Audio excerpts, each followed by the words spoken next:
Hello दोस्तों, स्वागत आप सबको study with Manisha Rajput channel पर। आज अपन बात करेंगे पशु परिचर में आने वाले सामीन संबंधी रिलेटेड क्वेश्चनों की। तो अब हमारे क्वेश्चनों बने रहे।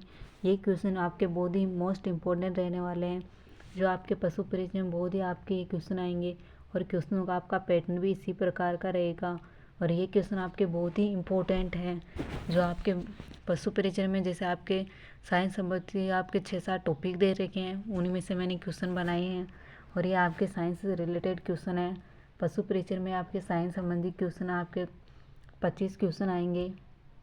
तो आप हमारे क्वेश्चनों में बने रहें। ज़्यादा से ज़्यादा इस वीडियो को लाइक और सब्सक्राइब करें और ज़्यादा से ज़्यादा इस वीडियो को शेयर करें। तो अपन क्वेश्चनों की ओर आगे बढ़ते हैं। स्टार्ट करते हैं क्वेश्चन नंबर 1। किस प्रकार के जनन में केवल एक जीव से नए जीव का निर्माण होता है? ए लैंगिक जनन, बी अलैंगिक जनन, सी बाह्य जनन और आपके डी रहेगा अंतःजनन।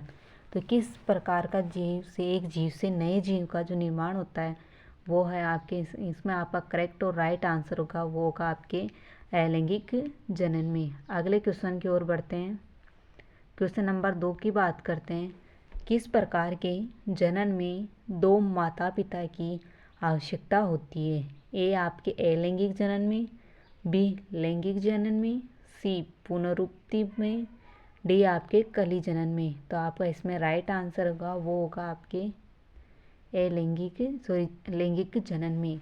यानी दो माता पिताओं की जो आवश्यकता होती है वो आपके लैंगिक जनन में होती है। जैसे अपन इसमें बात करते हैं तो माता के अंदर होता है आपके अंडाणु, और वही बात करते हैं अपन पिता के में, तो पिता में होता है आपके शुक्राणु, और दोनों का जो संलयन होता है वो आपके लैंगिक जनन होता है।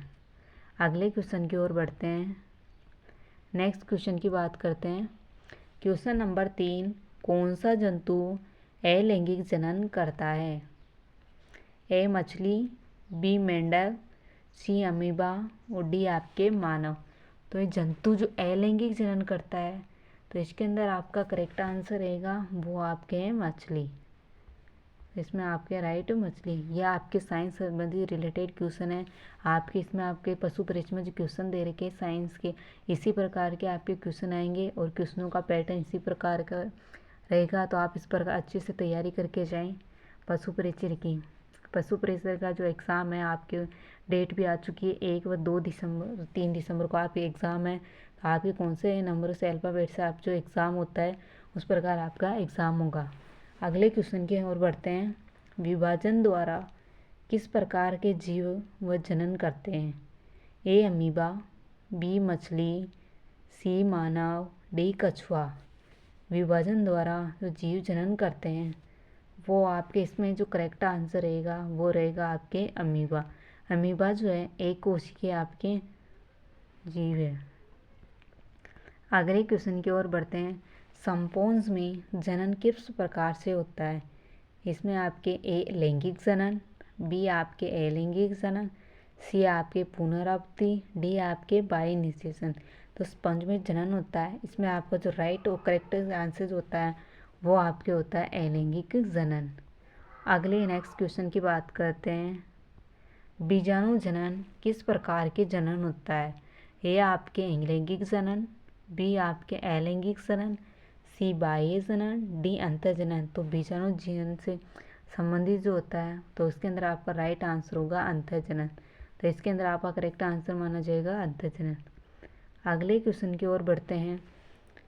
क्वेश्चन नंबर 7 की बात करते हैं। हाइड्रा में जनन किस प्रकार का होता है? ए आपके कली जनन, बी विभाजन, सी बीजाणु जनन, डी आपके लैंगिक जनन। तो हाइड्रा में जो जनन होता है तो इसके अंदर आपका राइट और करेक्ट आंसर होगा, वो आपके कलीन जनन होता है। ये क्वेश्चन बहुत ही इंपॉर्टेंट रहने वाले हैं। आगे क्वेश्चनों के एंड तक जरूर बने रहे। आगे भी आपके मोस्ट इंपॉर्टेंट क्वेश्चन आएंगे जो पशु परिचय में बहुत ही इंपॉर्टेंट रहने वाले हैं। पशु परिचय का आपका एग्ज़ाम बहुत जल्द होने वाला है, तो आप अपनी तैयारी अच्छी बनाए रखें और आप इसी प्रकार अपने मॉडल पेपर की तैयारी करते रहें। अगले क्वेश्चन की बात करते हैं। जंतुओं में निषेचन कहाँ होता है? ए जनन ग्रंथि में, बी गर्भाशय में, सी शुक्राणुवाहिनी में, डी आपके अंडकोश में। तो जंतु में जो निषेचन होता है तो उसमें आपका करेक्ट आंसर होगा गर्भाशय। तो इसमें आपका राइट आंसर होता है गर्भाशय। अगले क्वेश्चन की ओर बढ़ते हैं। किस जंतु में बाह्य निषेचन होता है? ए मानव में, बी मेंढक में, सी पक्षी में, डी आपके सांप में। तो आप ये बाह्य निषेचन होता है वो आपके होता है मेंढक में। अगले क्वेश्चन की ओर बढ़ते हैं। मेनोट्रैम्प्स में कौन सा जनन प्रकार पाया जाता है? ए आपके जीव जनन, बी आपके अंडा जनन, सी आपके पुनरुक्ति, डी आपके कली जनन। तो मोनोट्रैम्प्स में जो जनन पाया जाता है तो उसके अंदर आपका राइट और करेक्ट आंसर माना जाएगा। तो उसके अंदर आपका राइट आंसर होगा जीव जनन। अगले क्वेश्चन की ओर बढ़ते हैं। पुनरुक्ति द्वारा किसके जनन होता है? ए स्पॉन्ज, बी मनुष्य, सी कुत्ता, डी मछली। तो इसके अंदर आपका राइट और करेक्ट आंसर होगा स्पॉन्ज। अगले क्वेश्चन, बाह्य निषेचन का उदाहरण कौन सा है? ए मेंढक, बी मानव, सी हाथी, डी आपके पक्षी।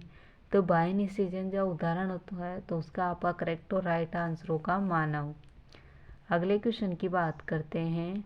बीजाणु जनन किसमें होता है? ए स्पॉन्ज में, बी मछली में, सी काय में, डी कुत्ता में। तो बीजाणु जनन जो होता है वो आपके काय में होता है। अगले क्वेश्चन की ओर बढ़ते हैं। हाइड्रा में पुनरुक्ति किस प्रकार की होती है? ए लैंगिक, बी कली जनन, सी बीजाणु जनन, डी विभाजन। तो हाइड्रा में पुनरुक्ति की जो होती है तो उसके अंदर आपका करेक्ट आंसर माना जाता है कली जनन।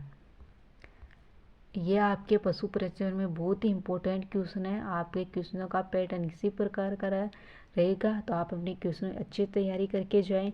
अब आपको कोर्स कंप्लीट करने की ज़्यादा जरूरत नहीं, आप अपने क्वेश्चनों पर ध्यान दें। इसी प्रकार के क्वेश्चनों को आप अच्छे से तैयार कर ले। आपको पता चल जाएगा कि आपके पशु परिचय में इस प्रकार का आपका पैटर्न रहता है और इस प्रकार के आपके क्वेश्चन बन के आते हैं। तो आप इनकी अच्छी तैयारी करके जाएं। अगले क्वेश्चन की बात करते हैं। कौन से जंतु में एक ही समय पर लैंगिक और अलैंगिक दोनों जनन होते हैं? ए मानव में, बी अमीबा में, सी हाइड्रा में, डी स्पॉन्ज में। तो एक ही समय में जो लैंगिक और दोनों जनन होता है वो आपके होता है हाइड्रा में। अगले क्वेश्चन की ओर बढ़ते हैं। कौन से जंतु में केवल लैंगिक जनन होता है? ए अमीबा में, बी मानव में, सी काय में, डी फर्न में। तो केवल जो लैंगिक जनन जो होता है वो आपके होता है अमीबा में। नेक्स्ट क्वेश्चन की ओर बढ़ते हैं। किसमें अंतः निषेचन होता है? ए मछली में, बी मेंढक में, सी पक्षी में, डी सांप में। तो जो अंतः निषेचन होता है वो होता है आपके मेंढक में, पानी के अंदर जो निषेचन होता है। अगले क्वेश्चन की बात करते हैं। अंडा देने वाली स्तनपायी कौन सी है?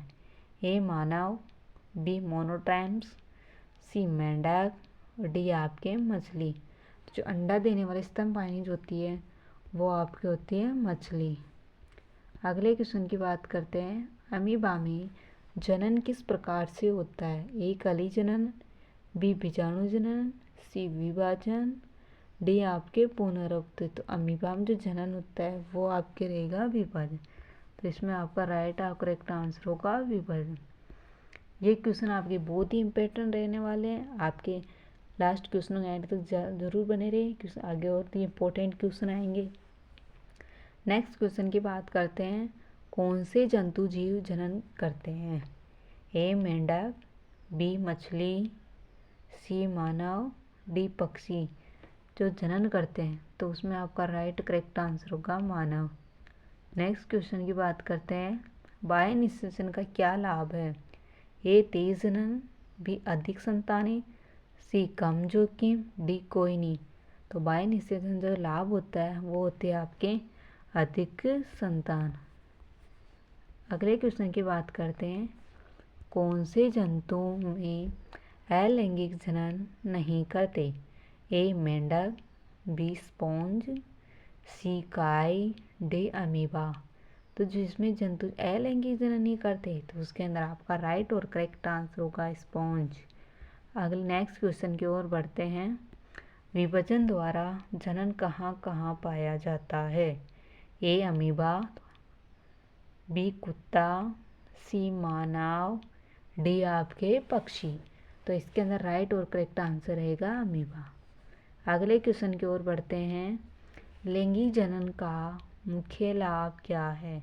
ए तेजी जनन से, बी आनुवंशिक विविधता, सी कम जनसंख्या, डी धीमा विकास। तो लैंगिक जनन का जो मुख्य लाभ है इसमें आपका राइट और करेक्ट आंसर रहेगा आनुवंशिक विविधता। अगले क्वेश्चन की ओर बढ़ते हैं। नेक्स्ट क्वेश्चन की बात करते हैं। किस जंतु में अलैंगिक जनन नहीं होता? ये आपके मेंढक, बी आपके हाइड्रा, सी आपके स्पॉन्ज, डी आपके काई। तो इसके अंदर आपका राइट और करेक्ट आंसर बना रहेगा वो होगा आपके काई। आप क्वेश्चन की आपके अच्छे से तैयारी करके जाएं और आपके क्वेश्चन ज़्यादा से ज़्यादा इस टाइम में मॉडल पेपर तैयार करें और हम आपके लिए खड़े हैं। तो आप ज़्यादा से ज़्यादा इस वीडियो को लाइक सब्सक्राइब करें और इससे आप अपनी अच्छी तैयारी करके जाएं। यदि और धन्यवाद।